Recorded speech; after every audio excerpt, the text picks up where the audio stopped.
한 목사님이 제게 좋은 하루 이렇게 물었습니다. 송 목사님, 세상에서 가장 큰 복이 있다면 어떤 복일까요? 제가 뭐라고 얘기했을 것 같습니까? 제가 이렇게 답했습니다. 처복인가요? 요즘 문해력이 너무 떨어져 가지고 우천시는 이렇게 하라고 했더니 부천시는 알겠는데 우천시는 어디 있느냐고 그래서 이게 문해력이 없다 이렇게 얘기하죠. 자, 그래서 다른 것이 아니라 처복이다, 아내복. 성경은 이렇게 말하죠. 집과 재물은 조상에게서 상속하거니와 슬기로운 아내는 여호와께로 말미암느니라. 아멘. 제가 이 말 했더니 이전에 저희 연구소에 근무하던 한 스태프가 이렇게 얘기했습니다. 목사님, 저 그거 인정합니다. 근데 하나 궁금한 것도 있습니다. 미련한 여자는 어디로서 말미암는 것입니까? 그것도 이렇게 표현했습니다. 미련한 곰탱이 같은 예편내는 어디로서 말미암는 것입니까? 제가 뭐라 그랬을까요? 지아비로부터 말미암는 것이니라. 근데 처복이 아니라는 거예요. 그러면 인복인가요? 사람복 말입니다. 성경이 이렇게 말하죠. 철이 철을 빛나게 하고 사람이 사람을 빛나게 한다. 요즘은 그래서 재테크가 아니라 우테크 시대죠. 여러분이 세상 떠날 때 여러분의 시신을 운구해 주겠다고 달려오는 4명의 친구 구해 놓으셨나요? 근데 이것도 아니라는 거예요. 그럼 뭐냐? 이번에 제가 이렇게 얘기했습니다. 재복인가요? 재물복 말이죠. 성경은 이렇게 말합니다. 부와 재산을 주셔서 누리게 하신 것은 하나님이시다. 저는 여러분 교회의 모든 성도들이 정말 재물복을 누릴 수 있게 되기를 바랍니다. 아멘. 재복 말이죠. 근데 이것도 아니라는 거예요. 그럼 뭐냐? 그 답을 찾기 앞서서 우리 이 시간 영상 하나 보도록 하겠습니다. 첫 번째 영상입니다. 방송실이 어느 쪽에 있나요? 네.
이제 끊어주셔도 됩니다. 앙코라 임파로.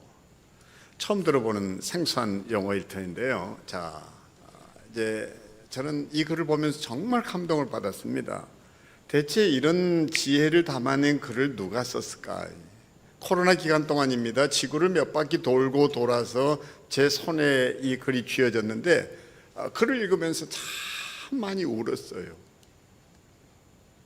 이런 지혜, 또 이런 생각을 담아낸 분은 꼭 한번 만나봤으면 좋겠다. 제가 그렇게 간절히 열망했습니다. 여러분도 그런 마음 없으세요? 바로 접니다.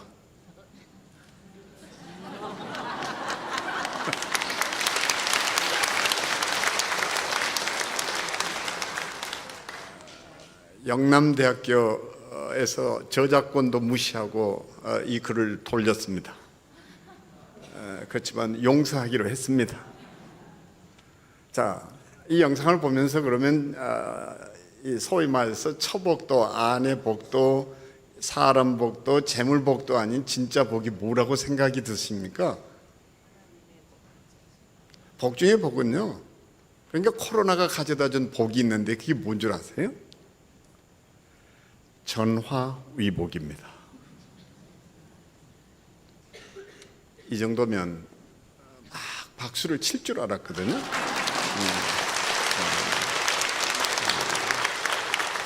복을 싫어하는 사람 아무도 없습니다. 복 다 좋아합니다. 근데 진짜 좋은 복과 나쁜 복, 이걸 구별 못하는 것 같아요.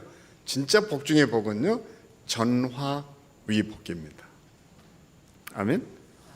코로나가 우리를 이렇게 전화위복으로 끌어냈습니다. 그래서 우리가 살아오던 일상에서 이렇게 유턴했습니다. 유턴. 근데 제가 많은 집회를 다녀봤지만 이렇게 간단 명료하면서 명징하다고 그러는데 심장을 후벼 파는 주제를 보지 못했습니다. 유턴. 근데 이 말을 알아듣기 위해서는요, 우리가 꼭 기억해야 될 단어가 하나 있는데 그게 PNR, PNR. PNR이 뭔가 하니 Point of No Return. 그러니까 딱 한마디로 말하면 이제 항법 장치가 가리키는 것을 따라서 비행기가 항해를 하거나 배가 항해를 하다가 더 이상 회항 불능 지점, 그러니까 귀한 불능 지점, 이것을 뭐라고 얘기하는 거 아니? PNR 그러는데, PNR 하면 이것을 우리는 이렇게 풀이할 수 있습니다. 딱 한마디로 말하면 최종 유턴 지점입니다. 더 이상 기회가 없는 마지막 그 턴해야 할 기회. 그러니까 좀 풀이를 하자면 막다른 골목, 이것입니다. 막다른 골목이다. 그걸 우리는 PNR 이렇게 얘기합니다. 바로 거기서 해야 될 것 하나 있는데 뭔가니, 이 기회를 놓치면 더 이상 우리는 모든 것이 끝장납니다. 지체하지 않고 턴해야 합니다. PNR. 이것을 이해하지 않고는 유턴이란 단어의 의미가 하나도 없어요. 언제든지 유턴할 수 있다고 착각을 합니다. 아니요, PNR. 이 정도 영어를 해석을 하면서 설명을 해주면 알아듣는 척이라도 해야 되는데, 제가 세계 여러 나라를 돌아다녀 봤는데 한국 사람처럼 외국어를 다양하게 빈번하게 자주 쓰는 민족이 없어요. 한국 사람은 3개국어를 동시에 쓰는 특이한 민족입니다. 한들 이빠이 꺾어. 진짜 걱정스러운 것은요, 한글 걱정이에요. 외국인들이 한국에 와서 제일 헷갈려하는 게 뭔 줄 아세요? 한글 간판이에요. 할머니 뼈다귀 해장국. 무슨 놈 나라가 할머니 뼈다귀를 해장국으로 먹는가 말이죠. 그러니까 정말 중요한 것은 주제어입니다. 키워드가 뭐냐, 키워드가 뭐냐. 그 단어 하나만 우리가 꼭 붙잡아둬요. 우리의 인생이 달라질 수 있고 우리의 신앙생활도 여태까지 살아왔던 데서 한마디로 말해 유턴하면서 우리는 새로운 세상을 경험하고 맛보는, 바로 그것이 뭔가 하니 전화위복이에요. 아멘. 성경에 이런 말이 있죠. 내 귀에 들리는 대로 행하리라. 목사님이 조금 전에 뭐 얘기하시다가 아마 무슨 얘기하면 언제 반응 보일 것 같습니까? 이러는 거예요. 그래서 집에 돌아가서 웃는 거 아니냐고 그랬더니 아니라는 거예요. 아마 일주일 뒤에쯤 반응할걸요. 알아요. 저도 여러분이 어떻게 사시는지. 뭐 그건 지역색을 놓고 아니라 한국 사람들이 이 어플리케이션, 그 비타민 A 결핍증이라고 얘기하는 그 A 결핍증은 비타민 B도 아니고 A 결핍증의 A는 어플리케이션, 적용이 늦어요. 그러니까 특히 그렇잖아요. 어떤 동네 사람들은 이제 자회전을 해도 일단 자회전 해놓고 그 다음에 깜빡이 넣는다는 거예요.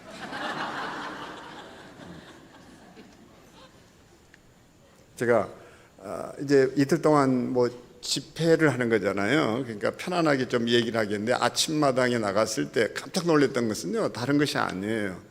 저희 같은 패널들이 무슨 앞에서 얘기하고 이럴 때 패널 뒤에 앉아 있는 그 아줌마들이 있잖아요. 그게 백댄서들이에요. 그들이 어떻게 반응 보이느냐에 따라서 시청률이 올라가느냐 떨어지느냐. 그러니까 아무나 거기 저 패널 뒤에 안 앉혀요. 그게 로열석이라고 그래요. 그러니까 손범수 이금 씨가 이제 진행할 때 저는 그 화요팀에 끼어들어서 7개월 동안 그 아침마당에 참여했는데요. 나중에 알게 된 거 참 흥미있는 것은 당시 그 알바비가 2만 원이었어요. 그냥 오신 분들은 아니에요. 그러니까 패널 뒤에 앉아가지고 막 깔깔대고 웃고 눈물을 떠 흘리고 막 고개를 끄덕이고 이러면 사람들이 TV를 켰다가 뭐가 재밌어서 저럴까? 그래서 시청률이 높아가고 표정들이 영 엉망인 사람이 있잖아요. 입이 튀어나오고 막. 그럼 그런 사람들이 그 패널 뒤에서 그렇게 비춰지기 시작하면 방송 시청률이 뚝 떨어집니다. 그러니까 매니저가 그걸 너무 잘 조정을 해요. 이게 딱 저희는 생방송이었기 때문에 생방송 전에 그거를 이제 튜닝 하듯이 이렇게 정리를 하거든요. 어떻게 하는가? 근데 기분 안 상하게 해요. 저 두 번째 줄에 그 세 번째 그 여사님, 그것도 아줌마를 안 하더라고. 여사님 카메라에 걸리거든. 좀 자리를 살짝 바꿔주면 안 될까 이렇게 빼돌려요. 근데 이것까지도 다 이제 뭐 그냥 그런 대로 봤는데 끝나고 나서 그 로열석에 앉아 있는 그 여사님들에게는 5,000원을 더 주더라고. 그때 제가 알았어요. 이게 바로 경쟁력이구나. 지금도 이 말 할 때 이렇게 웃는 이분들은 그 로열석에 앉을 수 있는 분들이고 5,000원을 더 받아야 될 분들이에요. 자, 그러면 PNR 이랬을 때 PNR 이게 이제 마지막 턴할 수 있는 기회라 이렇게 얘기했는데 오늘 본문에 전화위복의 삶을 살아낸 유턴의 주인공이 있습니다. 그가 누굽니까? 스로보니게 여인입니다. 이 스로보니게 여인에게 인생의 막다른 골목에서 그의 인생이 턴하지 않으면 안 되는 절박한 순간이 찾아왔습니다. 그게 뭡니까? 딸이 귀신 들렸다는 거예요. 재난, 그것은 세월호만 재난이 아닙니다. 이태원 참사라고 얘기되는 것 절대 이태원 참사가 아니죠. 12구 헬로윈 참사죠. 이태원은 죄가 없어요. 이 모든 것들을 사회적 재난이라 얘기합니다. 그러나 사회적 재난만, 국가적 재난만 있는 게 아니에요. 뭐가 있습니까? 가정에도 재난이 있습니다. 사랑하는 아들이 어느 날 사고로 실명하게 됐다는 얘기를 전해 듣게 됩니다. 뿐입니까? 집안에 기둥해야 될 남편이 쓰러집니다. 암, 그것도 폐암 사기라고 얘기합니다. 더 이상 회복 불능의 그 마지막 막다른 골목, 췌장암 말기라고 얘기합니다. 이 모든 것들이 다 무엇인가니 재앙이 아니라 바로 이것이 재난이라는 거예요. 우리는 영어 선택 잘해야 합니다. 재앙이 아니라 재난이에요.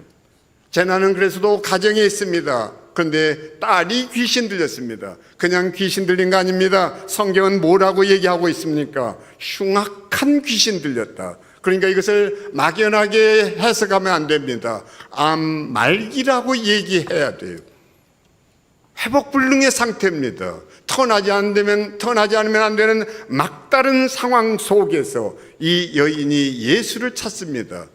그리고 예수께 구하는 말을 한번 찾아보세요. 뭐라고 얘기합니까? 이렇게 말하죠. 주여, 저를 뭐라고 얘기해요? 뭐라고요? 불쌍히 여겨달라고 그래요. 누구든지 자기를 과시하고 싶어 합니다. 어떻든 자기를 드러내고 싶어 해요. 그게 인정의 욕구예요. 근데 사람이 가장 처절해질 때가 언젠가 하니 나를 정말 불쌍히 여겨달라, 이 말을 할 때예요. 낮아질 대로 낮아졌어요.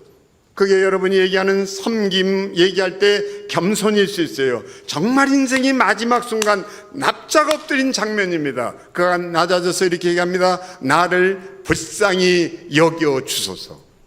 근데 생각해 보세요. 여기에 국어 공부를 조금만 제대로 했다면 이 여인의 강구가 뭔가 좀 잘못된 것 같은 생각이 들지 않으세요? 왜요? 귀신 들린 거는 딸이에요.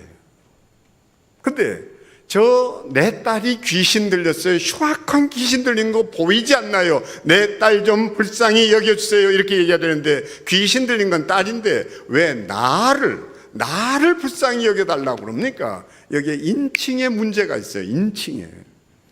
한 번만이 아닙니다. 소리 질렀습니다.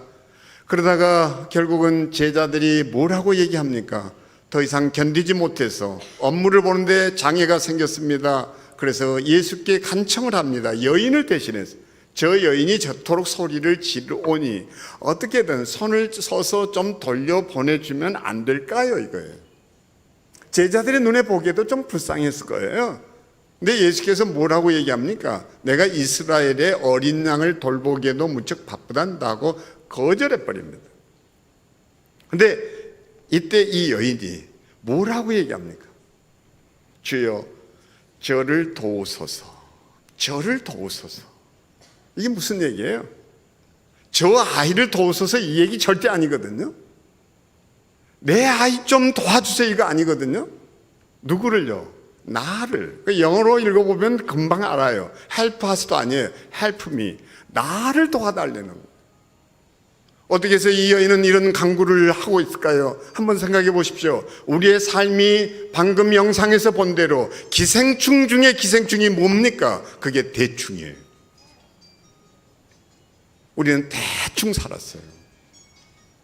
대충 찬양합니다. 대충 기도해요. 그래서 기생충 중에 기생충이 대충이라니까요. 가장 무서운 기생충이에요. 코로나 아니에요. 패스트 아니에요. 가장 무서운 기생충은요, 대충이에요. 아직도 좀 잘 못 알아듣는 경향이 있는 것 같은데. 반응이 있으면 5,000원을 더 받는다고 얘기를 하고, 그리고 로열석으로 초대받는다는. 제가 악마를 좀 연구했거든요. 그래서 악마의 친동생이 설마예요. 설마 나야? 뭐 이런 설마 나는 막 도리질하죠. 나는 언제 재앙이 닥칠지 모르는데도 나는 아니라고 도리질을 하죠. 그 비극이 어디 있는 거 아니? 대충 사는 거예요. 대충 생각해요. 대충 관계를 맺어요. 왜 우리 부부관계가 어려운 줄 아세요? 대충 사니까 그래요. 대충 살아요. 저는 최근에 제 아버지 어머니를 이제 모실 기회를 얻게 됐습니다. 참 축복이라고 여겨요. 제가 그림을 좋아합니다. 저희 집에 좋은 작품들이 여러 작가로부터 이게 수집도 됐고 또 선물도 받아서 작품들이 꽤 있습니다. 나는 그 작품들을 굉장히 좋아했는데 이번에 딱 보니까요, 알게 된 것 하나 있었는데 작품 중에 작품은요, 딴 데 있었어요. 제 아내는 제게 시집을 오면서 결국 제 동생 넷을 거느려 했고 시집장가 다 보냈습니다. 그리고 제가 장남, 제 아내는 맏며느리. 근데 뭐가 죄가 있다고 또 이제 나이 드신 93세, 91세의 아버지 어머니를 모셔야 합니까? 마음이 좀 아려요. 근데 아내가 그래요. 여보, 이건 성경에 약속된 보너스가 있는 축복 아니에요? 제 아버지는 치매 증상까지 있습니다. 며칠 전에 저는 제 딴 사람도 아니고 제 가족으로부터 보이스 피싱을 당했어요. 가족으로부터요. 그것도 제 아버지였습니다. 요양원에다 이렇게 살짝 모셨는데 막 울먹이면서 오늘 밤 못 넘길 것 같다고, 빨리 너가 달려오라고. 뭔 말인지 좀 금방 아실 것 같은데, 두 분을 같이 모실 수가 없어서, 왜냐하면 동생네 집에 갔다가 넘어져서 갈비뼈가 부러져 금이 가가지고 그거 이제 요양병원으로 갈 수 있는 형편은 아니고 좀 거기에 머물면서 재활이 돼서 이제 오셔야 되니까 떨어져 있는 건데요. 다른 얘기가 아니라 제 아내가, 저는 한 번도 그런 거 못 봤는데 입으로만 아니라 제 어머니하고 그렇게 정겹게 얘기하는 것을 보면서 이게 진짜 그림이구나. 입으로 효도가 아니라 정말 진심을 다해서 어머니 하는 얘기를 귀담아 듣고 경청하고 어머니를 어떻든 즐겁게 해보려고 하고 한 끼라도 좀 영양식을 제공해 보려고, 그리고 어머니 곁에 서서 이런저런 얘기를 나누는 그 모습 보고 둘이서 그냥 고부가 깔깔대고 웃는 것을 볼 때 이게 진짜 아름다움이구나. 아내는 그렇게 열심히 어머니하고 좋은 시간을 갖고 있는데 어머니를 통해서 치매약을 이제 약이 떨어졌다고 이게 뭐 좀 어떻게 해야 된다고 하는데 그 약을 구하는데 반나절이 걸렸습니다. 왜요? 제가 제 아버지 어머니 생활에 대충이었거든요.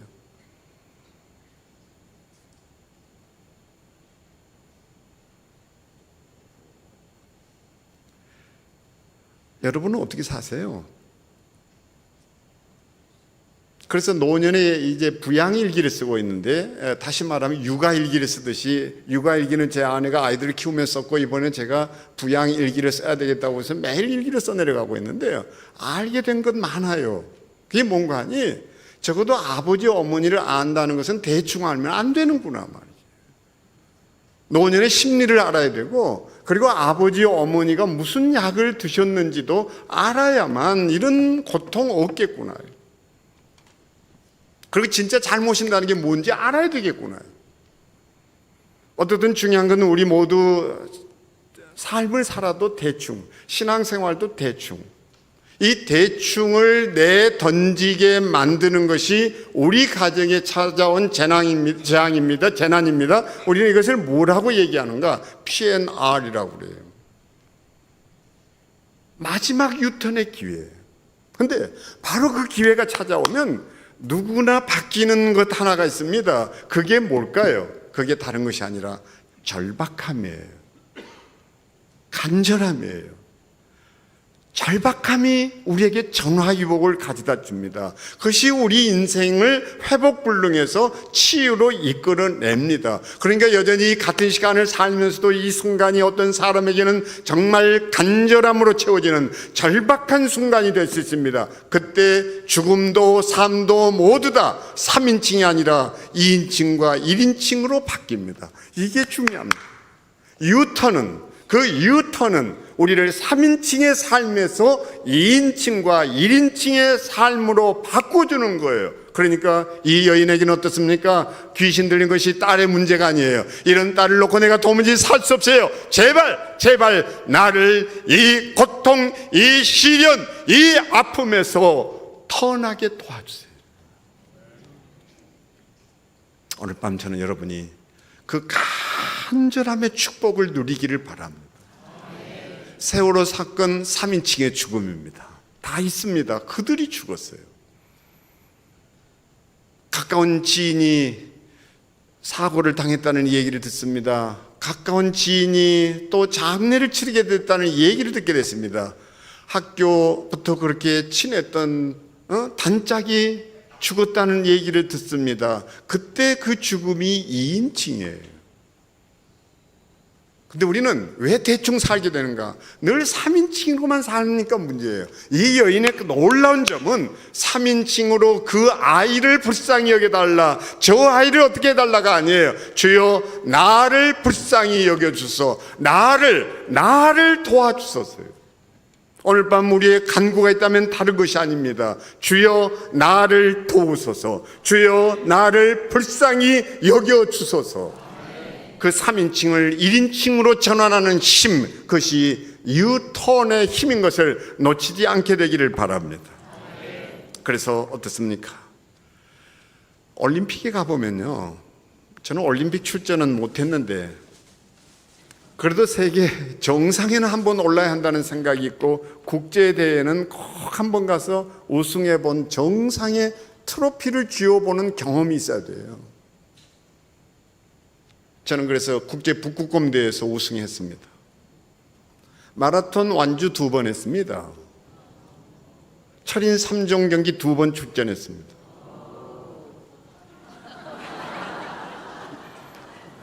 철인 3종 경기 2번 출전했다고 그랬지 완주했다 안 했어요. 마라톤은 실제 뭐 하프 코스는 여러 번 완주하고, 이제 그 풀 코스는 목회자니까 뭐 그렇게 할 수 없어. 늘 주일날 있으니까 주일이 없는 10월 3일 그 미군들하고 함께하는 개천절 날에 마라톤에 출전해서 완주했습니다. 그래서 정상, 그러니까 거기는 등수가 중요한 게 아니에요. 거기는 완주를 했느냐 안 했느냐가 중요해요. 완주한 사람을 대해보면 눈빛부터가 달라요. 대충 하지 않으니까, 뭔가를 걸었으니까요. 그리고 철인 3종 경기를 해보고 싶었습니다. 실제로 뛰어들었습니다. 첫 해에 비가 얼마나 쏟아졌는지 장맛비였습니다. 수영을 취소했습니다. 저체온증을 염려한 대회 측에서. 그래서 나머지 이제 그 사이클하고 마라톤 했습니다. 그런데 완주가 아니었어요. 어찌됐든 수영 안 했으니까. 2번째 출전했습니다. 미국에서 아이들이 왔고, 아이들 앞에서 아빠가 어떤 존재인지를 한번 드러내고 싶어서 끌고 갔습니다. 결국 수영을 하기 위해서 뛰어들었는데 사고가 나서 보트에 실려 나왔습니다. 진짜 쪽팔렸습니다. 근데 나머지 2경기는 또 했어요. 아이들이 왜 이래야 되냐고. 아니, 아빠는 그냥 좋아하거든. 그리고 끝까지 하고 싶었어. 그러고는 이제 둘째 아이가 결혼을 하게 됐고, 며느리가 그래요. 아버님, 그거 홀로 하시려고 하시지 마시고 제 갈망을 아니까. 한다는 소리가, 저희하고 같이 하면 안 될까요? 아버님은 제일 약한 수영은 예준이한테 맡기고요, 자기는 사이클 할 테니까 아버님 제일 좋아하시는 마라톤 하세요. 가족이 완성한대요. 그래서 야, 그렇게라도 할 수 있으면 진짜 좋겠다 그랬는데 덜커덕 임신을 하는 바람에 지금까지 안 되고 있어요. 근데 제가 한 가지 또 해보고 싶은 게 있었어요. 어느 날 저희 직원이, 송 목사님, 북극곰 대회 열린다는데 참가 안 해볼라나요? 이래요. 북극곰 대회 뭔지 아시죠? 몰라요? 북극곰 대회는 딴 게 아니에요. 그 추운 겨울 바다에 뛰어들어서 그 얼음 속에서 헤엄을 치는 거예요. 그게 나이가 들어간다는 게 무슨 건고 하니 딱 하나 있더라고요. 젊었을 때 젊음을 과시할 필요가 없어요. 근데 나이 들어가는 것은 내가 젊다는 것을 확인받고 싶어요. 도장을 찍어보고 싶어요. 그래서 젊은 사람들이 마라톤 안 하는데, 나이 드신 중년들이 왜 가서 마라톤 하는가? 그건 자기 젊다는 거 확인하려고 하는 일이에요. 저도 모르게 유혹을 받았습니다. 그렇게 해서 냉수 마찰부터 시작해서 이제 준비를 해야 되겠다고 마음 먹고 대회 날짜를 알아봤더니 하필이면 그게 주일이에요. 그때 제가 알았어요. 성도들이 왜 주일날 옷들이 교회에 빠지는지. 그때 이해해 주기로 했습니다. 나도 빠지고 싶었으니까요. 그런데 끝내 그럴 수는 없어서 너무 억울한 마음을 달랠 길 없어 미국의 강의 초청을 받고 미국에 갔다 돌아오는 비행편을 바꿨습니다. 부산 해운대 살고 있는 동생네 집으로 가서 조카 2놈 끌고 해운대 바다에 나갔어. 대회를 누가 꼭 개최해줘야 대회인가? 내가 개최해도 대회지. 그래서 2놈 보고, 한 놈은 옷 좀 지켜라, 한 놈은 카메라 셔터 좀 눌러봐라. 이렇게 내가 퐁당 빠졌다 나오면 되지 뭐. 그래서 그냥 입으로가 아니라 수영복 준비했습니다. 그 추운 겨울에 수중식에 탔어요. 그리고 일본을 가서 뭐 그게 내 버킷리스트다 이 얘기는 안 했지만 너무 해보고 싶다. 그래서 나는 서울로 가지 않고 부산으로 간다. 비행편이 그래서 그렇게 바뀌었다. 이렇게 얘기를 했더니 지인이 하는 소리가 그것을 꼭 부산까지 가서 해야 될 일이 있겠냐고. 그럼 어떻게 해야 되냐고 했더니 기왕이면 일본에서 하면 국제대회가 안 되겠냐고. 그래서 국제대회가 개최가 됐습니다. 참 감사했던 것은 아무도 출전을 안 했어요. 그래서 내 혼자 빠져들었다 나왔습니다. 그러니까 국제대회 우승할 수밖에요. 저는 그런 저를 가만두지를 않습니다. 국제대회 우승한 저를 그냥 귀국시킬 수가 없었어요. 나리타 공항에 나와서 이제 비행 수속을 해놓고 페레가 그 넥타이를 골랐습니다. 내가 내 목에다 훈장 걸듯이 걸어줬어. 너 진짜 잘했다 이게. 자기가 자기를 인정해주지 않는데 누가 여러분을 인정해줍니까? 저는 여러분들이 그런 삶을 살아내기를 바랍니다. 그래서 저는 국제대회 우승해본 경력을 이렇게 자랑스럽게 얘기합니다.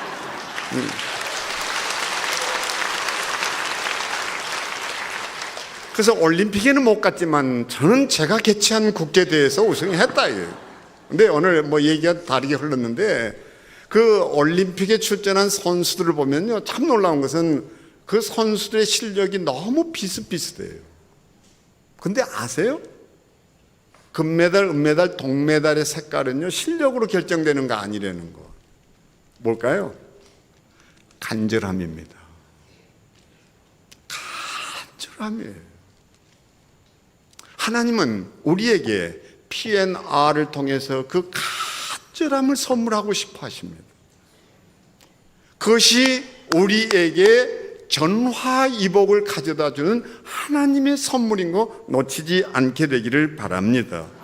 그래서 누구도 탓하지 않게 되기를 바랍니다. 탓해할 것 있다면 내 인생이 왜 이 모양이 이 꼴이냐, 그것은 다른 것이 아니라 간절함이 없어요. 저희 연구소에 스텝이 한 번은 그런 얘기를 해요. 목사님, 저는 여기 오기 전에 쿠팡에서 일한 일이 있습니다. 그것도 목회자가 그 얘기를 하니까 깜짝 놀랐죠.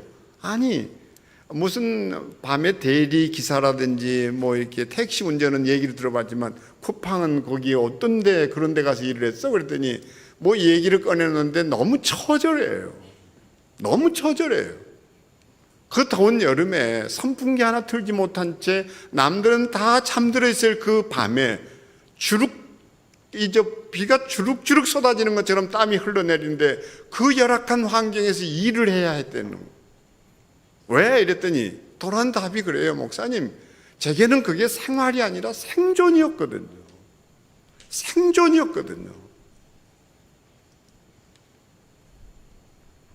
생활이라니까 다들 대충 삽니다. 아니요, 대충이 아니에요. 정말 이것이 나의 살고 죽는 생존이라고 한다면 그때 우리는 간절해질 수밖에 없습니다. 이 스로보니게 여인이 그렇게 해서 전화이복을 누릴 수 있었던 것, 그 삶의 터닝 포인트, 그 변환점에 설 수 있었던 것은 다른 것이 아니라 이 여인에게 그 간절함이 있었습니다. 오늘 밤 우리 모두 그 간절함을 주님께 구해볼 수 있게 되기를 바랍니다. 더더군다나 이 여인이 그렇게 매달렸을 때 예수께서 이렇게 말하지 않습니까? 뭐라고요? 내가 이스라엘의 어린 양을 돌보기에도 나는 무척 바쁘단다. 한마디로 말하면 리젝트했습니다. 거절했습니다. 기분 꿀꿀했을 거예요. 근데 이 여인이 취하는 태도가 뭡니까? 엎드려 절하며 가로되, 엎드려 절하며 가로되. 이 여인에게 P&R은 무엇입니까? 포기가 아니라 희망을 붙잡게 만듭니다. 그 순간에도 포기해버릴 수 있는데 여인은 아니었어요. 여전히 매달립니다. 엎드려 절하며 가로되. 알고 계세요? 뭘요? 하나님이 실패자는 쓰십니다. 그런데 포기자는 쓰시지 않아요. 우리는 우리 인생에서 너무 쉽게 포기하고 삽니다. 모든 걸 쉽게 내던집니다. 높은 이혼율이 뭘까요? 포기해서는 안 되는 관계를 포기한 것이 통계로 표현된 게 높은 이혼율이에요. 우리는 그 이혼율을 또 거울 삼아서 나도 그 속에 한 사람이 되는 것을 아무렇지도 않게 생각합니다. 너무 쉽게 포기하고 있지 않나요? PNR은 포기하라는 명령이 아니에요. 생환하라는 명령입니다. 이것이 마지막 기회라는 겁니다. 그 희망을 붙잡으라는 하늘의 사인이에요. 그게 PNR이에요. Point of No Return. 마지막 기회라는 거예요. 성경을 보면 저는 창세기를 볼 때마다 놀라는데 내일 또 이 창세기 얘기를 좀 해볼까 하는 건데요. 창세기에서 가장 놀라는 것은 창세기 얘기가 천지창조의 아름다운 얘기를 펼쳐나갈 줄 알았는데 창세기를 몇 장 넘기지 않아서 형제간에 살인이 있지를 않나, 뭐 중혼이 있지 않나, 거기에다 온갖 지저분한 얘기들이 그렇게 잔뜩 있는데 저는 제 나이대가 그래서 그런데 여기도 그런 분들 많으실 것 같은데 제 나이대에 해당되시는 분은요 꼭 썬데이 서울 보는 것 같았어요. 온갖 연애 이 얘기에다가 뭐 지저분하기 짝이 없는 이런 얘기들, 그 얘기를 보면서 도대체 이게 뭘까요? 도대체 이게 뭘까요? 창세기가 너무 지저분해서 성경을 던져버리고 싶은 유혹이 있었어요. 너무 시시콜콜이었습니다. 그런데 어느 순간에 창세기가 시시콜콜이 이렇게 보이기 시작했습니다. 영어를 쓰는 것을 좀 잘 새겨 들어주세요. 시시콜콜이 제 눈에 이렇게 보였어요. C, 콜.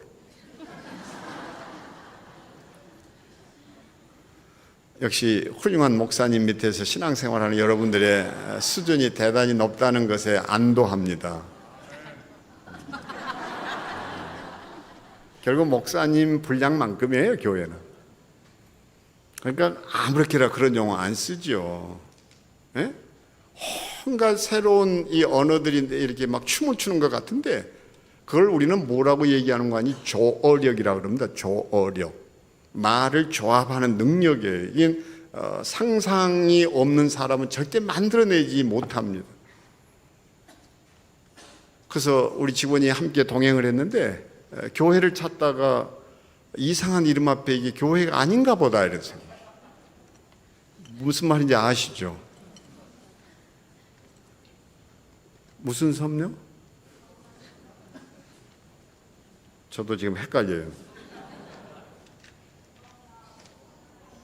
섬? 여러분은 이제 익숙해 계신다며요. 섬김과 나눔과 도움. 그렇죠? 저는 도를 참 좋아합니다. 도를. 그래서 그게 이제 섬도자일 수도 있는데 우리가 그 도를 닦는다 이러잖아요. 예? 그래서 저는 부모 세대들이 정말 해야 될 거 하나 있는데 너무 쉽게 포기하려고 덤벼들지 말고 자식들이 속 썩일 때마다 도를 닦는 게 참 중요해요. 섬나도도 있지만 여러분이 또 하나 배워야 할 그 도가 있는데 제가 말하는 것은 그 아일랜드가 아닌 그냥 도를 닦아야 된다라는 건데요. 한번 따라하겠습니다. 내비도.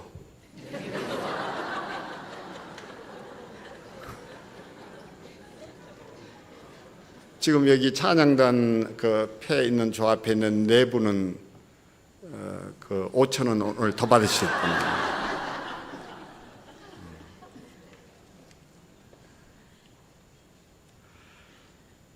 정말 보면 시시해요. 근데 하나님이 어떤 분이신가? 창세기가 그걸 보여주고 있더라는 거예요. 하나님은 그 시시콜콜하기 짝이 없는 인생들 속에서 하나님이 쓰고 싶으신 사람들을 불러내신 분이에요. 바라보시고 그들을 불러내시고 콜. 아멘? 그래서 대표적인 인물이 누굽니까? 참 놀랍게도 믿음의 조상이라 불리는 아브라함 아니에요. 순종의 아들 이삭 아니에요. 그리고 기억하셔야 될 거 있는데 그 아브라함이 무슨 믿음이 그렇게 컸길래 그냥 생각 없이 자식을 데리고 가서 하나님 바치려니까 덜렁 바칩니까? 이게 말이 안 되잖아요. 저는 성경을 여러분들이 아무렇게나 읽지 않았으면 좋겠어요. 그 자식을 바칠 수 있었던 이유는 딱 하나예요. 어떻게 이삭을 바칠 수 있었는가? 아들이니까요. 손주는 절대 안 바칩니다.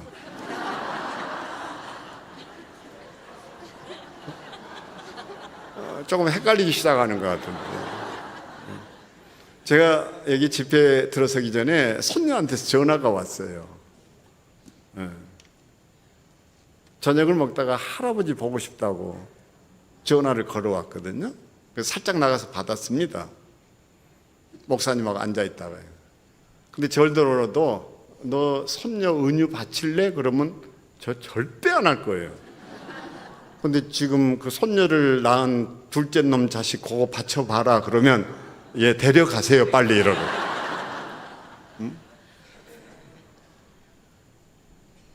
근데 하나님은 어떤 경우에 참 잔인한 분처럼 보일 때가 있어요. 그냥 자식 끌고 모리아 산으로 가면 됐다 이제 그만 돌아 이래야 되는데 거의 칼을 들 때까지 기다리시는 하나님은 도대체 어떤 분인지 말이죠. 이삭이 그냥 소년 아니었어요. 아버지를 물리칠 수 있는 힘이 있었어요. 근데도 순종해요. 그래서 순종의 사람 이삭일까요? 아니면 꿈 많은 요셉일까요? 그것도 아니에요. 참 놀랍게도 창세기를 대표하는 인물은 누구인가 하니 그 큰 말썽꾸러기 누굴까요? 야곱이에요.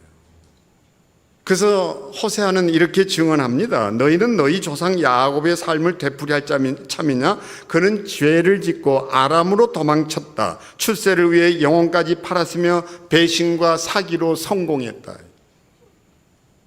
가장 지저분한 친구가 누굽니까? 야곱이에요. 근데 이름을 지어주는 걸 봐도 그래요. 하나님께서 아니 아브라함에게 하나님의 이름 애를 써서 뭐 이렇게 이름을 붙여줘야 되는데 아브라함을 아브라함으로 바꿉니다. 사레를 사라로 바꿉니다. 근데 이게 이삭도 아니고 야곱을 이름을 바꿔주면서 뭐라고 얘기하는 거 아니? 이스라엘 그래요. 엘이 뭡니까? 하나님이란 이름이에요. 하나님. 여러분이 교회에 쓰고 있는 그 거룩이라는 카도시처럼 여기에 엘이 뭔가 아니? 하나님이에요. 다른 사람은 몰라도 아니 어떻게 이 야곱에게 하나님이 하나님의 이름을 붙여줘야 되는가 궁금하지 않으세요? 기억하셔야 합니다. 하나님은 어떤 사람에게 필요했을까요? 우리는 이 기사에서 이런 걸 읽습니다. 이 세상에 가장 사랑받지 못할 사람이 사랑을 가장 필요로 한다. 이 세상에 가장 사랑받지 못할 사람이 사랑을 가장 필요로 해요. 하나님은 주저없이 그래서 누굽니까? 가장 간악하고 가장 사기꾼 별명을 갖고 가장 지저분하고 가장 더럽게 살아가는 그 야곱에게 자신의 이름을 내어 주십니다. 이게 하나님의 사랑이에요. 그래서 창세기는 복음입니다. 성경은 이렇게 증언합니다. 아브라함의 하나님으로 자기 도움을 삼으며 여호와 자기 하나님에게 소망을 두는 자는 복이 있도다. 성경에 그런 얘기 없거든요. 그냥 무슨 성경만 인용했다 그러면 아멘 이건 좀 고쳐야 되지 않나 싶어요. 아브라함의 하나님으로 자기 도움을 삼으며 이런 구절이 없어요. 이렇게 되어 있습니다. 이삭의 하나님으로 자기 도움을 삼으며 여호와 자기 하나님에게 소망을 두는 자는 복이 있도다. 아무도 대답을 안 하셔요. 그 말 성경에 없거든요. 성경이 정말 기가 막힌 얘기를 합니다. 아브라함도 이삭도 요셉도 아닌 성경은 이렇게 말합니다. 야곱의 하나님으로 도움을 삼으며 여호와 자기 하나님에게 소망을 두는 자는 복이 있도다. 아멘? 이게 기가 막힌 거 아니에요? 잘났고 똑똑하고 모든 것에 사람들을 앞서고 그런 사람의 하나님이 아니라 가장 못났고 가장 뒤떨어지고 가장 속썩였던 그 야곱의 하나님으로 도움을 삼는 자는 복이 있도다. 이게 우리에게 희망이 됩니다. 뭐가 희망입니까? 희망을 hope라고 얘기합니다. hope는 무슨 뜻이에요? HOPE, hold on, pain ends. 끝까지 견뎌내. 시련은 끝날 터이니까요. 그러니까 무슨 얘기를 하고 싶어 합니까? 성경이 우리에게 하고 싶은 얘기는 딱 하나예요. 어떤 경우에도 포기하지 마라. 어떤 경우에도 포기하지 마라. 내가 너와 함께함이니라. 이 여인은 절대 귀신 들린 딸이라고 딸을 포기할 수 없었습니다. 우리 너무 쉽게 포기하며 살지 않나요? 지금 이 순간도 포기하고 싶은 마음을 가지고 와서 내 인생이 모든 것으로 끝나도 좋다는 생각을 하고 있지는 않나요? 우리는 기도해야 합니다. 포기하고 싶은 마음을 포기하게 해달라고요. 내 속에 여전히 모든 것 다 내팽개치고 싶은 마음 없나요?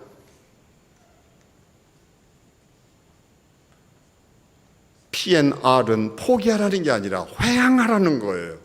돌아서라는 게예요. 그래서 붙잡으라는 거예요. 뭘요? 희망을 다시 붙잡아라. 그래서 하나님은 절대 우리를 포기하시지 않는 것을 야곱의 생애를 통해서 증명하고 있잖아요.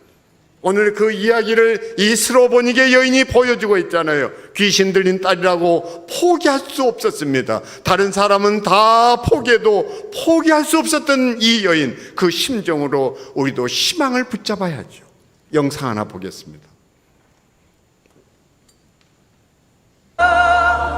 네, 고맙습니다. You raise me up.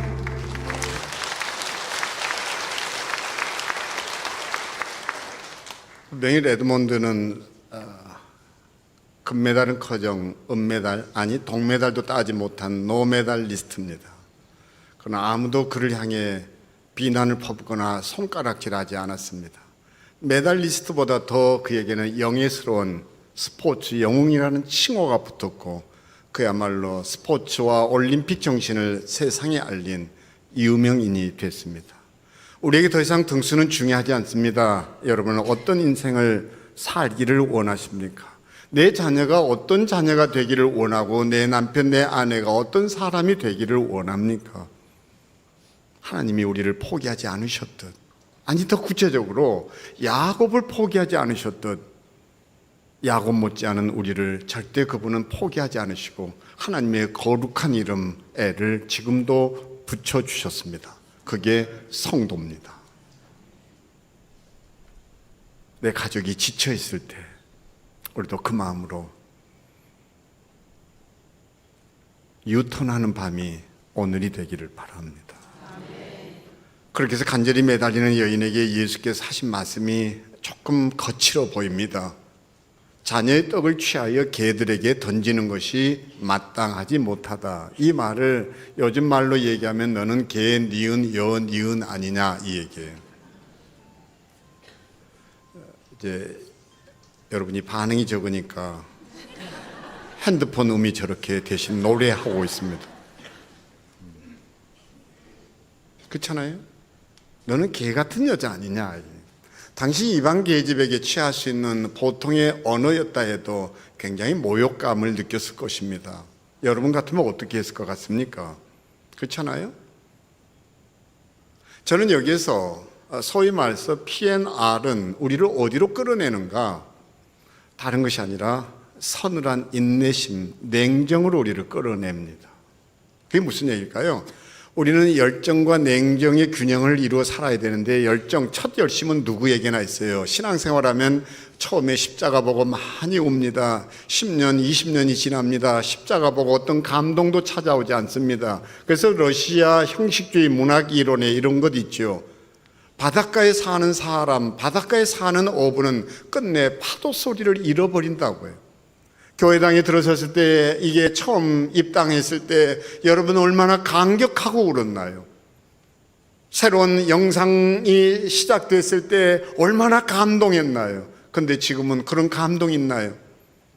사람이 살아가는 일에 그 첫 열심보다 더 중요한 것 하나 있습니다. 뭘까요? 냉정한, 서늘한 인내심이에요. 그걸 냉정이라 부릅니다. 그러니까 우리에게 초심만 중요한 것이 아니라 뒷심이 중요합니다. 뒷심이 중요해요. 생각해 보세요. 저는 이 말을 이렇게 바꿔서 얘기하고 싶어 합니다. 한번 따라하겠습니다. 기분이 태도가 되지 않기. 기분으로 얘기하면 참 더럽죠. 사람들이 기분 때문에 섭섭해지죠. 저는 여러분들이 정말 무서운 사람이 됐으면 좋겠어요. 무서운 사람이 뭔가 하니 없을무, 서운한 게 없는 무서운한 사람. 교회는 왜 그렇게 삐지리가 많은지 몰라요. 나이가 들면 자꾸 삐지리가 돼요. 아닌가요? 초심도 중요하지만 뒷심이 더 중요해요. 이 순간 여인은 그래서 기분대로라면 탁 뭐 침을 뱉고 나가든지 어떻게 예수님이 그럴 수 있느냐고 따졌을 수도 있을지 몰라요. 근데 여인은 그 자기 마음을 누릅니다. 달랩니다. 그리고 예수께 이렇게 말합니다. 옳습니다. 하지만 개들도 주인의 상에서 떨어지는 부스러기로 배불리지 않습니까? 이게 예수님을 흔들어 버립니다. 예수님의 마음을 흔들어요. 아니, 어떻게 예수님의 마음을 흔들 수 있느냔 말이에요.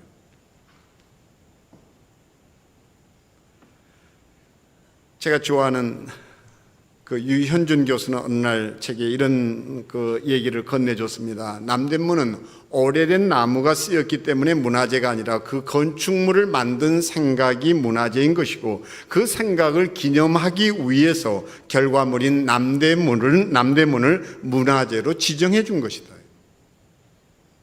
저는 제 친구 최일도 목사가 이제 굿TV에서 그 달리다쿰 프로그램을 가끔 펑크를 내야 될 때가 있으면 저를 대타로 밀어 넣어가지고 가서 이제 기도 인도를 하고 하는데 뭐 홈런을 치면 좋은데 최일도만큼 나는 못하죠. 그냥 친구지만 최일도를 나는 좋아하고 존경하니까 겸손해서가 아니라 최일도 그 친구는 재능도 많죠.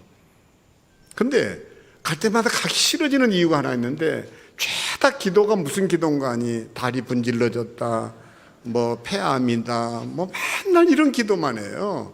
재미가 없어요. 제하고 스타일이 안 맞아요. 제가 좀 뭐 그 신앙이 순복음 쪽이라면 또 그러게 좀 쉬쉬 가면 뭐 이렇게 해가지고 막 불을 붙이고 막 이럴 건데 저는 그게 잘 안 돼요. 아시는 대로 장경로 목사는 예체능 까고 저는 국영수잖아요.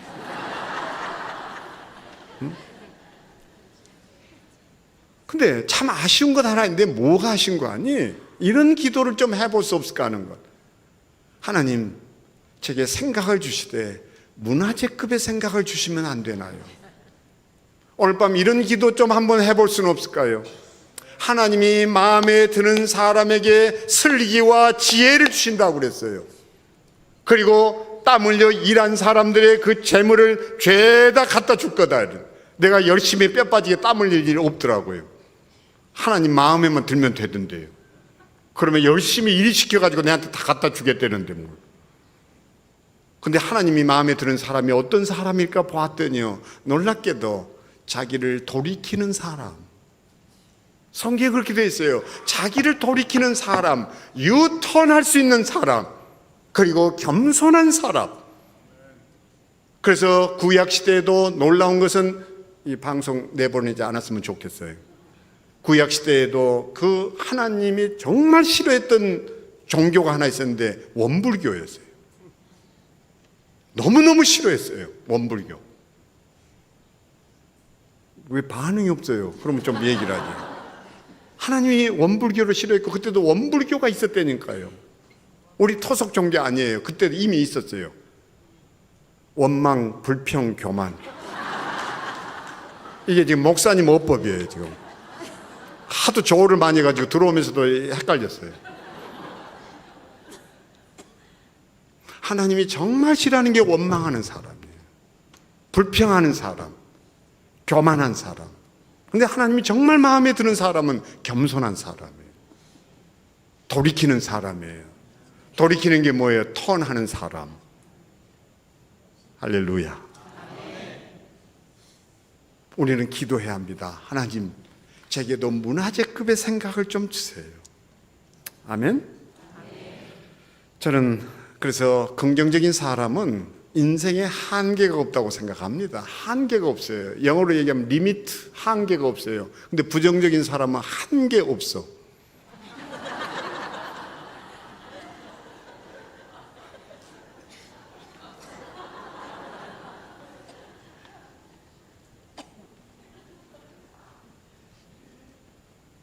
하나님, 불안해하지 않고 그냥 자신 있게 유턴할 수 있게 해주십시오. 돌아서는 오늘 밤 되게 해주십시오. 우리 그렇게 하나님의 품에 안기는 축복을 누려볼 수 있기를 바랍니다. 부부관계도 뭐가 제일 문제인 거 아니? 딴 거 없어요. 내 생각이 안 바뀌니까 불행해요. 그래서 우리는 생각을 위해서 기도 많이 해야 돼요. 저는 제 아내하고 사는 게 너무 힘듭니다.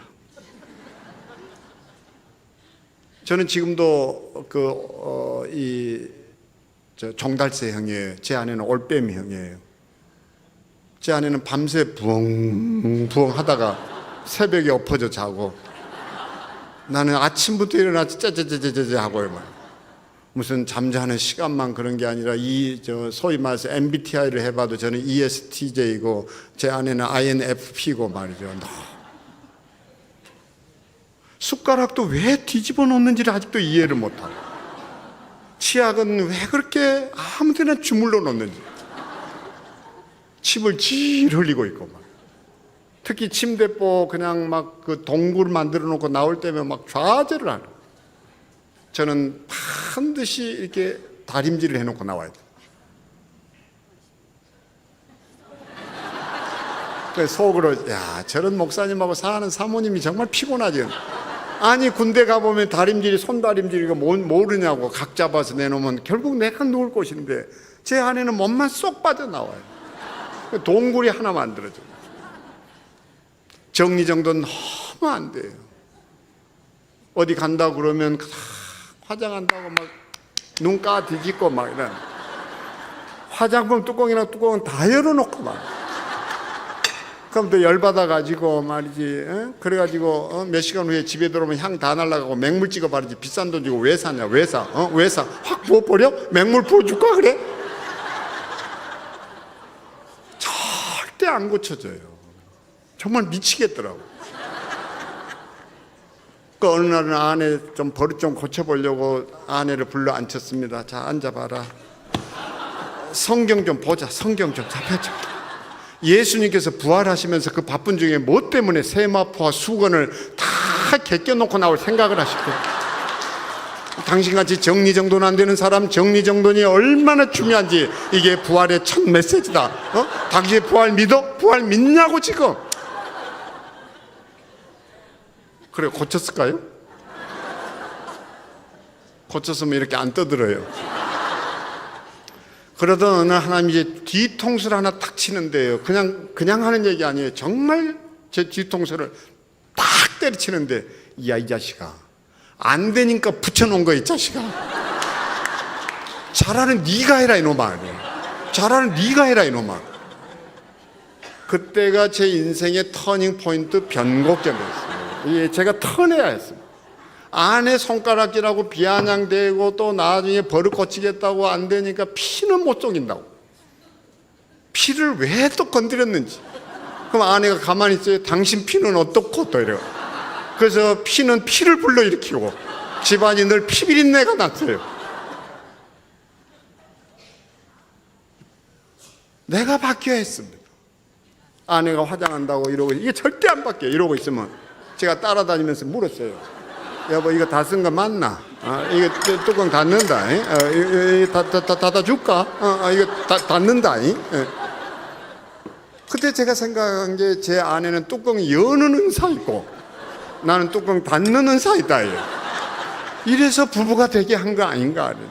이게 예술이구나 그때 알았어요. 근데 참 놀라운 것은 야단치고 큰 소리 지르고 비아냥대고 사는 꼴이 그래가 뭐 어떻게 막 자존심 상하게 만들고 성경 들이밀어도 절대 안 고치던 아내가 말없이 섬기니까, 말없이 도우니까 바뀌던데요. 그때 제가 알았어요. 변화시켜서 사랑할 게 아니라 사랑해서 변화시켜야 한다는 거. 이게 문화재급의 생각이에요. 이게 뭔가 P&R이에요. Point of No Return. 마지막 유턴 기회가 가져다 준 선물입니다. 그래도 변하지 않는다면 우리는 희망 없습니다. 정말 이 2024년 이 7월에 이 유턴의 이 집회가 여러분의 생애와 여러분의 가정에 그 전화위복을 가져다주는 축복의 시간 되기를 바랍니다. 그렇지 않나요? 제 아내가 그 뒤로는 뭐가 바뀐 줄 아세요? 화장품 가져와서 좀 열어달라는 거예요. 자기가 얼마나 세게 장갑버려서.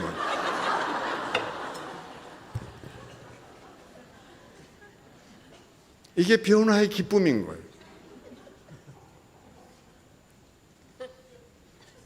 제가 이 목사님이 그래요. 유튜브 안 한다고. 그게 진짜 마음에 들었어요. 이런 데 와서 이런 거 내보내놓으니까 제 제자도 들을 수가 있고 제가 주례했던 녀석도 들을 수 있고, 문제는 듣고 가만히 있으면 되는데 또 제 아내한테 일러 바치는 인간들이 있어가지고, 그래서 제 아내가 강사비 받아가 딱 꼽을 쳤는데 저작권료 내놓으라고.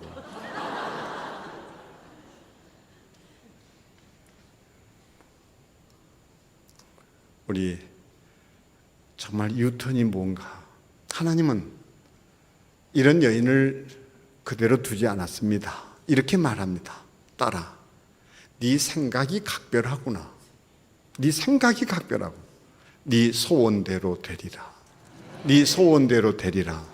바로 그 딸이 그 시로부터 나음을 입었다.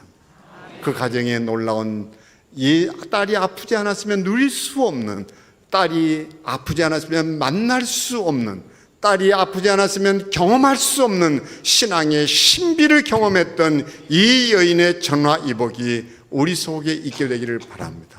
주님이 이 시간 선포합니다. 딸아, 네 소원대로 되리라. 딸아, 네 소원대로 되리라. 딸아, 네 소원대로 되리라. 이 축복이 넘쳐 흐르기를 기도합니다. 이 시간 기도하겠습니다. 기도할 때 하나님, 정말 이 집회가 제게 유턴의 기회가 되기를 소망합니다. 제게 간절함을 주세요. 제게 포기하고 싶은 것을 포기하고 희망을 붙잡을 수 있게 도와주세요. 문화재급의 생각 좀 주세요. 우리 그렇게 소원하시는 분들 두 손을 번쩍 드시기를 바랍니다. 그리고 여러분, 그 손을 머리 위에 조용히 한번 얹어보세요. 자기가 자기를 한번 축복해 보세요. 제가 그냥 한 얘기 아니었어요. 너 정말 좋은 결심했구나. 그러면서 내가 나를 축복해 볼 수 없을까요? 제가 나리타 공항에서 빼레가모 넥타이를 2개 선물해 준 것처럼 내가 내게 선물해 볼 수 없을까요? 미루지 않고 또 기회가 있을 것이라고 대충이 아니라, 주님, 이 밤이 어쩌면 마지막일지도 모릅니다. 오늘 밤 심정지로 나를 데려가신다 할지라도, 뇌출혈로 내가 생각할 기회조차 없게 될지라도, 주님, 이 순간 내가 생각이 있고 마음이 있고 들려진 말씀이 있을 때 결심합니다. P&R, 마지막 유턴의 기회 놓치지 않겠습니다. 우리 자신의 머리 위에 손 얹고 이 기도와 함께, 하나님 아버지, 제게도 문화재급의 생각 좀 주세요. 한번 기도하겠습니다. 소리내서 기도하겠습니다. 간절함으로 기도하겠습니다. 여인이 소리질러 기도했던 것처럼 우리도 한번 소리질러 기도하겠습니다. 그리고 자기가 자기에게 축복할 수 있기를 바랍니다. 기도합니다.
주님께서 말씀하셨습니다. 내 귀에 들리는 대로 행하리라. 주님, 우리의 간구 다 이루어질 것 믿습니다. 무엇보다 하나님은 히스기야가 그렇게 간절히 구할 때 내가 네 기도를 들었고 네 눈물을 보았다고 얘기했습니다. 우리의 기도를 들으시고 우리의 눈물을 보시는 하나님, 사랑하는 주의 귀한 자녀들이 눈물 흘리는 것 외면치 마시고 그 눈물방울 헤아리소서. 그 소원 들어주시고 여인에게 던지셨던 축복이 오늘 머리 위에 손 얹어 기도하는 이 가정들에게도 임하게 하옵소서. 네 소원대로 되리라. 네 소원대로 되리라. 네 소원대로 되리라. 아멘. 할렐루야. 우리 주 예수 그리스도 이름으로 기도하옵나이다. 아멘. 감사합니다.